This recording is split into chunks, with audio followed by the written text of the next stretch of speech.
Good morning, everybody, and thank you very much for having me at this very exciting one-day meeting. My name is Robin May. I'm the Chief Scientific Advisor at the Food Standards Agency. And what I want to talk to you a little bit about today is our approach, broadly our scientific approach to food hypersensitivity, but in particular, some of the new and emerging areas that I think are going to transform the way we look at this, both as a problem and potentially as a solution going forwards. So before I get into the detail of that, I want to really underpin just how important science is to everything that the FSA does. What you see in front of you is both a very old and a much more modern mass spectrometer. This is a key piece of scientific instrumentation that is essential for validating that things that are in food are really what they say they are. And this, of course, has a particular role to play in detecting allergies because allergens can be present at really very low concentrations, not listed on an ingredient, and still, of course, a major health threat. So technology and science like this is what underpins our ability at FSA to make sure that food is safe and what it says it is. And to do that, really, we underpin science into everything that we do. And in particular, we pride ourselves on being an evidence-based organisation, one that takes science and data at the heart of all our strategic decisions. And in all things food safety related, and allergy and hypersensitivity is one aspect of that, the key issue is to start by framing the correct question. What is the question we're asking? Is it the abundance of a particular allergen in a particular food type? Is it the risk of contamination in a process? Is it the risk of confusion in the consumer, for example, at a restaurant or when they're at a supermarket? And then we set out to seek the scientific evidence that will underpin the policy decisions or advice that we offer in that context.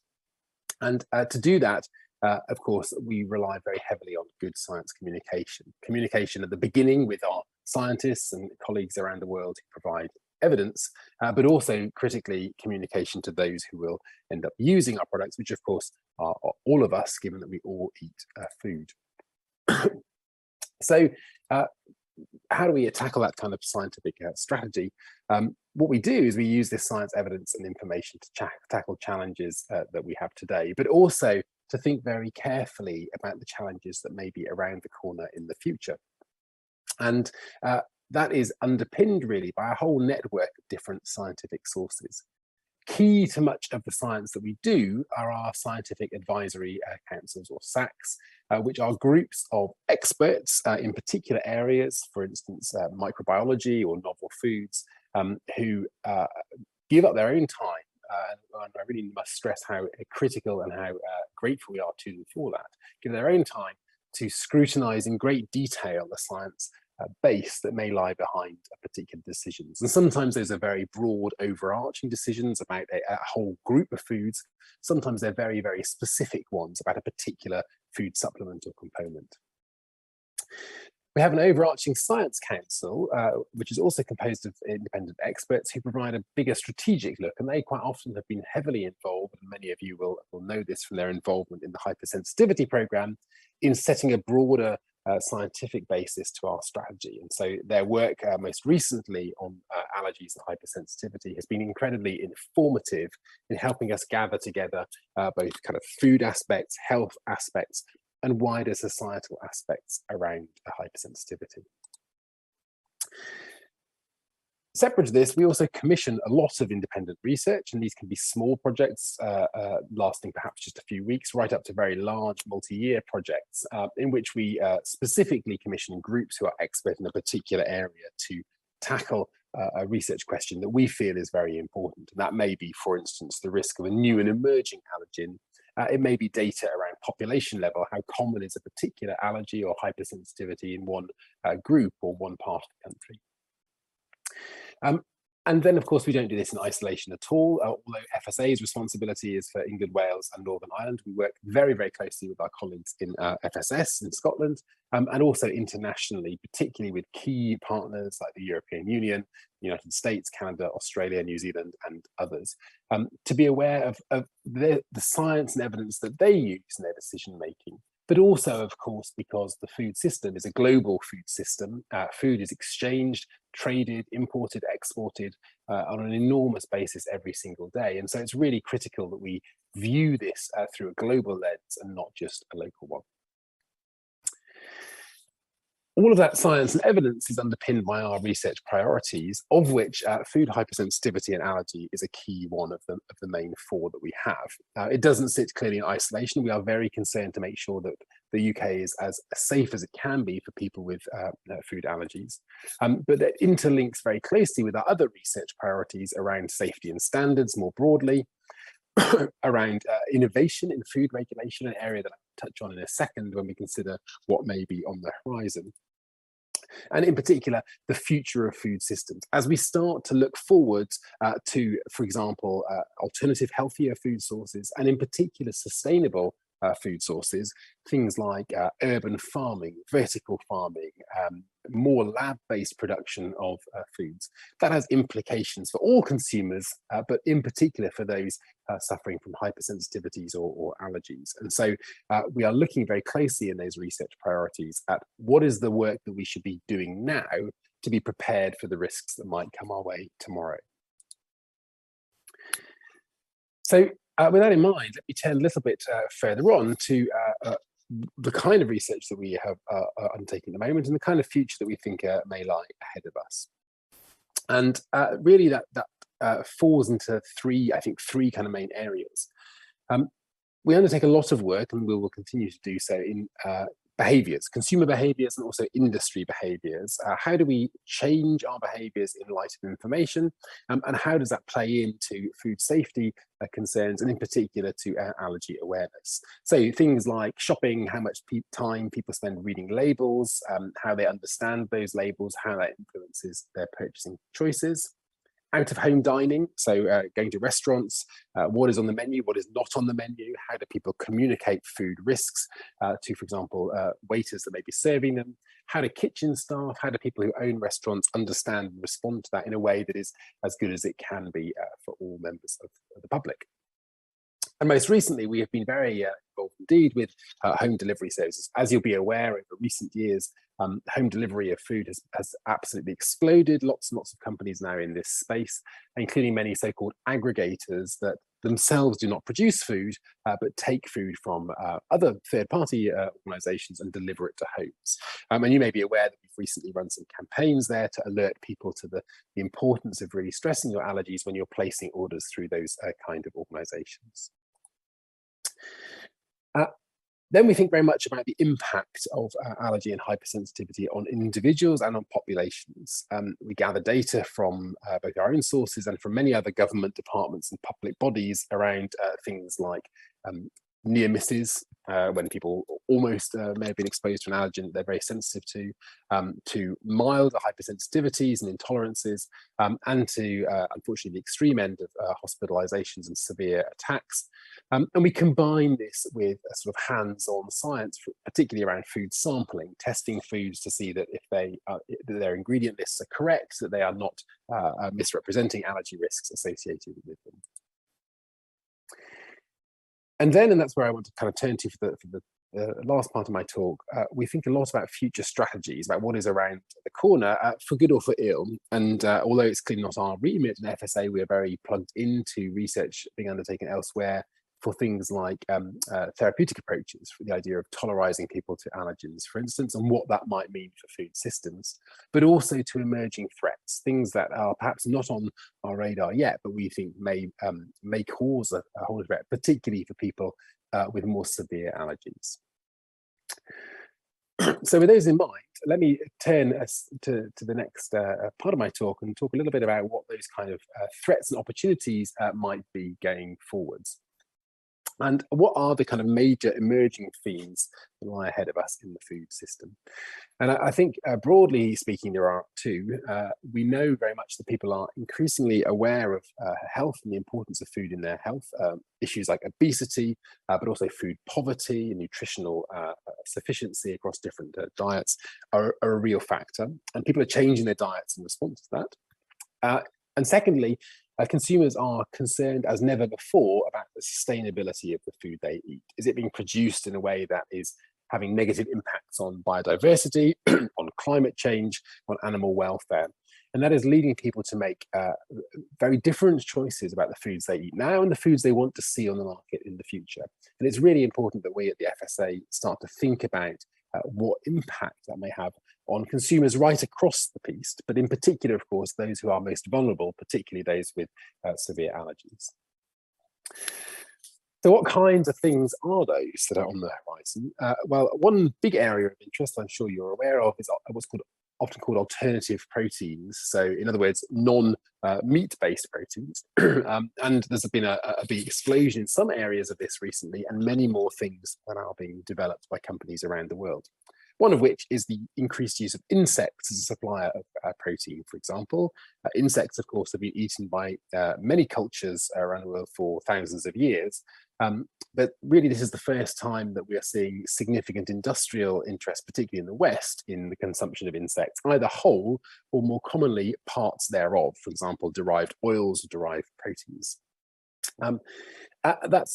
It has huge potential in terms of sustainability, but also, of course, comes with risks. And one that we're particularly interested in understanding more about is how this may interface with insect allergies. We typically don't think of an insect allergy as being a food allergy, but of course, if we're going to start eating insects or their byproducts, it may well be relevant to consider those. We also need to think about their use in animal feed. Many insect-based foods are already used in commercial animal feeds. And so there are potentially risks associated with the handling of that feed, or perhaps even with residual allergens that may be left in secondary products, in other words, the animal product thereafter. And lastly, there are lots of interesting challenges here around compositional purity. If we're adding a single purified oil to food as a food ingredient, for example, it's relatively easy to be clear on how that oil is being produced and be clear on the composition of it. If that oil is derived from a relatively elaborate process using, for example, insects as the original food source, then we need to be very, very clear about how pure that product has to be, what might be in it, and how we're going to control those kind of side effects that may come from using these components. Then an additional alternative protein that is very often in the headlines at the moment, not yet on the market in the UK. In fact, Singapore is the only country thus far to have authorised this for marketing, but I'm quite sure it will be coming to many countries around the world, including the UK, is what's often called lab-grown meat or processed meat, or essentially a meat products that have never been part of an animal, that are grown in a laboratory setting, are grown in vitro, and then processed into particularly things like beef burgers or sausages. Lab-grown meat is an incredibly complicated scientific process. You need very elaborate sort of biofermenter processes. You need a lot of ingredients to go into that fermentation reaction to get the cells to grow. And of course, there's a lot of processing that happens downstream to turn what are essentially single cells into a food product. This is a product that has literally never been eaten by anyone in the world until very, very recently, because it didn't exist. And so a big challenge for FSA and other regulators is how to assess the risks and benefits of a product that has never existed before. And in particular, we're thinking here both about the product itself. So there is potential gain in the sense that a lab-grown meat is obviously much more controlled than one that's been grown in an animal. On the other hand, there are components in there that we may not ever expect to see in a wild-grown animal, because these are grown in broths of complicated nutrients and vitamins, and there may well be byproducts that we need to be aware of, particularly for certain members of society. And so we're looking very carefully at the different processes that companies are using to create lab-grown meat, and the risks and benefits associated with those different processes. There are many novel crops on the horizon for a whole variety of reasons. Sustainability is just one of those, of course. Many of these are crops that are already grown and consumed in different parts of the world, and we have a very clear idea about their risk and benefit profile. However, many of them are either relatively small scale at the moment, and so we don't have good population level data on allergies associated with them, or are crops that are not particularly consumed outside of their original country of production, and are starting to move into countries where the population may have alternative risks. And so if we think about, for example, some nuts and seeds that have been eaten by populations in countries in maybe tropical countries, for example, the risk of that population allergy may be quite different to the risk in the UK population. So we need to understand very clearly what those novel crops may include and how different sectors of society in the UK may respond to them. And that was in terms of naturally grown crops, like traditional crops. But of course, also a major revolution is underway in terms of genetically modified or genetically edited crops. Many of these already existing, many more in pipeline. Lots of potential here for genetics to modify crops in ways that have huge benefits. For example, to make them more sustainable, to increase vitamin yields, to improve their yield on a smaller amount of land. So lots of potential benefits. But very important that we understand both the sort of designed risks and the unintended risks, I think. So for instance, a GE or a GM crop that is producing high levels of a particular vitamin may have significant health benefits for some people in the population, but we need to also be mindful of people who may already be taking vitamin supplements. We also need to think about, is it just that one vitamin that is being overproduced, or might there be other things produced as a byproduct, if you like, that may have allergen potential for that particular crop? So understanding that interplay between crop variety changes and potential allergen risk is really, really key. Once the food has been produced, of course, there's also a sustainability impact of the packaging that it is put in. We're all very aware of the need to reduce particularly single-use plastics. Lots of innovation in this space to create packaging which is more sustainable and more reliable. However, some of that may have also unintended allergy risks. So, for example, lots of interest in biodegradable food packaging, lots of it already on the market. Some of these use things like food waste products to be created, which is, again, has huge sustainability benefits in terms of a circular economy. However, we need to be very aware of the potential risks here. So, for instance, chitin, which is the molecule that forms the exoskeleton of things like shellfish, is a byproduct, a waste byproduct of much of the food industry. It is very resilient and so can be turned into very useful, sustainable packaging for all sorts of things, including food. But if you're someone with a shellfish allergy, it's really important that you know that the packaging that your food is wrapped in, although the food itself may not have that allergen in, the packaging that it's wrapped in, if it's come from a shellfish source, may represent a risk. And so we're working very closely with industry and consumer groups to try and understand how we both identify those risks and communicate them in a proportionate way to the population.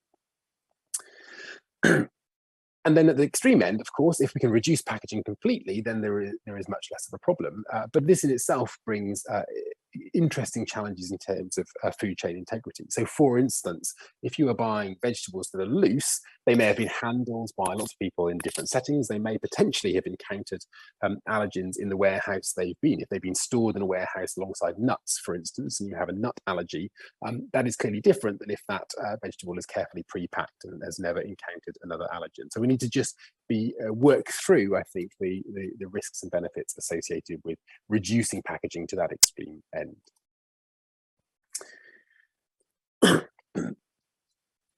And then once we've produced our food and once we've got it packaged, of course, the end user is always the consumer, and consumers are changing very much in their expectation, quite rightly, around food and the way they process information associated with it. Data in particular is becoming key to many of our purchasing decisions. We're used to now, many of us, shopping online, for example, and learning a lot about the foods we eat before we purchase them.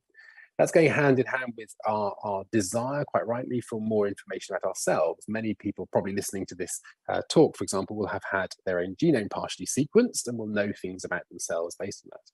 There is the potential there for great good in identifying, more appropriate diets based on our genetics, but also the risk of kind of information overload or information inaccuracy. That goes hand in hand with the supply chain information that underpins that. So we need to know, for example, if the thing that you're buying is, has traveled around the world, what might it have come into contact with during its journey? What implications might that have for people suffering allergies? And how does that interface with technology? Many of us now doing our shopping on things like laptops or smartphones, scanners in shops. I suspect it won't be very long before we start to have really quite elaborate portable systems for purchasing food that you might, for example, interface with your health data to help you make decisions on purchasing that avoid allergens or that optimize purchases for your particular diet. Lots and lots of potential benefit, but really critical that it is accurate. And the consequences of that data being inaccurate if you have a severe allergy are really quite scary. So finally, let me finish by thinking about the question really that surmounts all of this, which is that it doesn't matter how good all of your information is on all of these different things. People have to be able to understand it and understand it in an ever busier and more crowded world. We do not, most of us, have much time to sort of sit in a supermarket aisle and read the back of every product that we buy at great length. If you're someone with a particular dietary requirement, in particular a health allergy, this is a very large proportion of your shopping time is spent checking labels for may contain, for example, or allergen presence labels. So the time is a trade-off, but also the quality of that information is critical. And there is a real balance to be struck here, I think, that between very simple but data poor labeling, for example, a red traffic light that says not suitable for nut allergen sufferers, versus much richer but more time-consuming information about which nut allergen sufferers, how much nut allergen might be in this product, for instance. And I think there's a real place for technology there to help us with this, moving towards things like QR codes or online information instead of very, very small text written on the back of a label.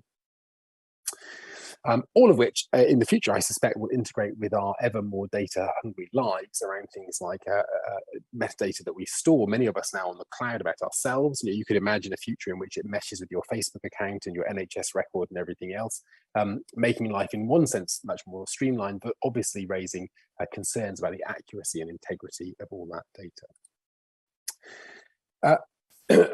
And this, of course, finally is the example I've given here is one of a supermarket shopping, but it applies equally well to out-of-home eating, perhaps even more so for when we're out, in restaurants or takeaways, where the access to that data may be more controlled or less available than it is in a retailer. So let me finish there by saying that I hope this talk has highlighted to you the way that science, technology, and our evidence base plays into understanding more about food hypersensitivities and allergies, by highlighting some of the things that we are already aware of in the future that may be both benefits or risks to particular consumers. And of course, very happy to take your comments and questions at the end later today. Many thanks indeed.